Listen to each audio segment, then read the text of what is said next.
Another Steam Next Fest has come and gone, and today on Zavvy Gaming Network, I would like to talk about the demos that I have played during this Steam Next Fest. And must I say, Valve, beautiful color choices for this month, immaculate, dark purple, neon green, perfect Halloween colors. If you don't know what Steam's Next Fest is, I'm surprised. It's a week-long celebration with hundreds of free game demos, as well as developer live streams, happen thrice yearly, and it's amazing for finding upcoming indie games to wishlist. So here's some that I really want to talk about. Does anyone remember Purple Place? That cake decorating game that came pre-installed on computers back in the day? Well, this is Purple Place with a spooky twist. So you create cakes shown on that screen to complete orders, but your main goal is to escape the simulation. It does like the pop open your desktop, but you're still in the game type of thing. And it's a really fun throwback game with a twist. And the end of the demo is too good to spoil for you here, but let's just say you change some perspective. And I'm really excited for it, actually. It was a really cool demo, and this is probably the one I'm the most hyped for, surprisingly. So we're starting off strong. I've had my eye on Fruitbus for a while. It's a cute little food truck game where you inherit your grandma's fruit bus.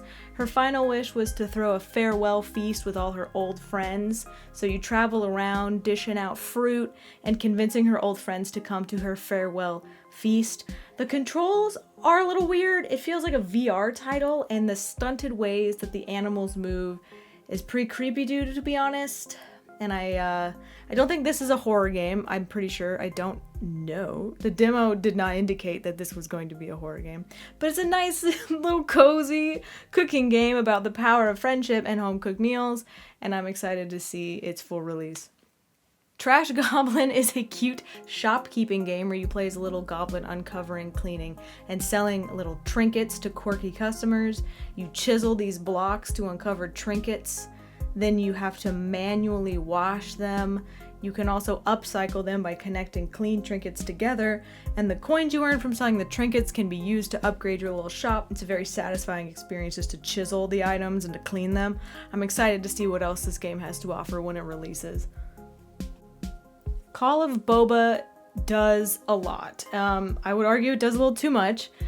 It's a Boba management sim, Boba shop management sim, life sim, and also a shooter. You're a down on your luck corporate worker who left the big city to come back to your hometown.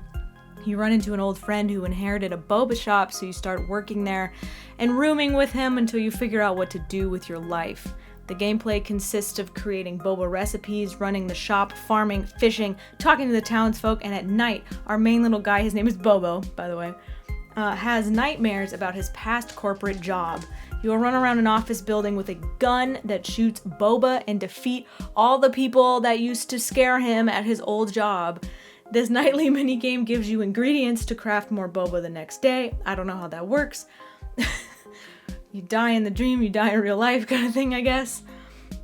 You also fish and farm, but I didn't know what to do with the fish and crops, so maybe that will be used to improve the boba or the shop later down the line, or maybe I'm just dumb, or maybe it's just a way to make money.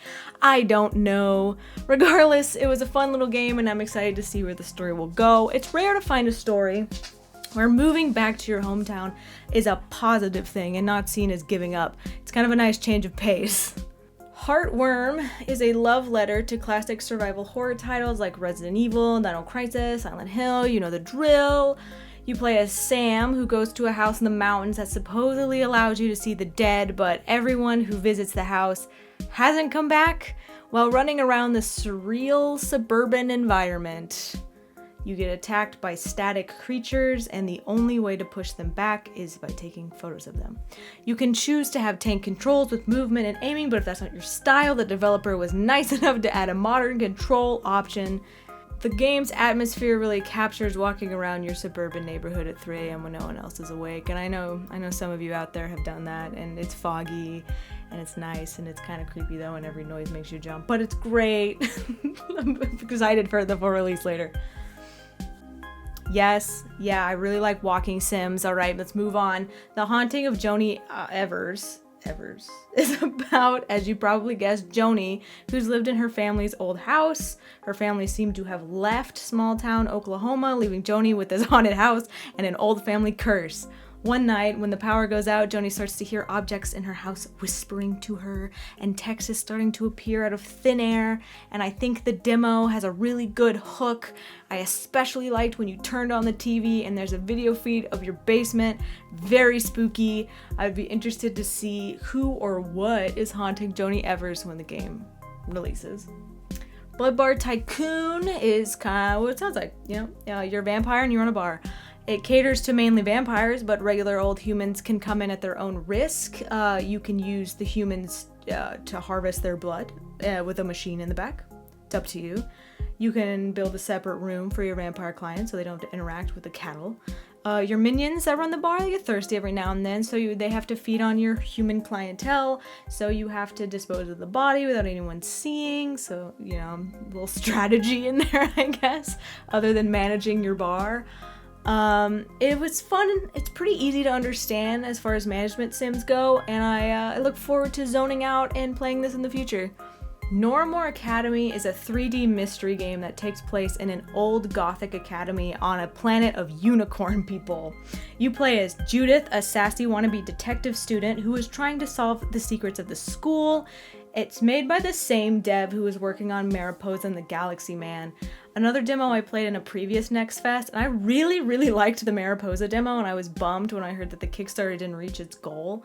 So the studio Ink Rose is trying again with Noiramore Academy. The Academy is full of quirky characters and really interesting world building. The demo does a really good job of incorporating the world building into the puzzles. You will be solving a puzzle in a history classroom for the demo, so you'll need to learn the history of the planet in order to solve the puzzle, which was a nice touch. As an enjoyer of mystery point and clicks like Her Interactive's Nancy Drew games, I was excited to see where this game goes because it was really fun, and I hope this game reaches its Kickstarter goal, and I hope that Mariposa and the Galaxy Man is not dead because I really wanted to play that game. And that's it. That's all the demos I played. Anyway, if there's more demos I missed that are really cool, let me know down below in the comments. I'd love to hear which games I should put on my wish list. Anyway, thank you for watching, and I hope to see you next time. Bye-bye!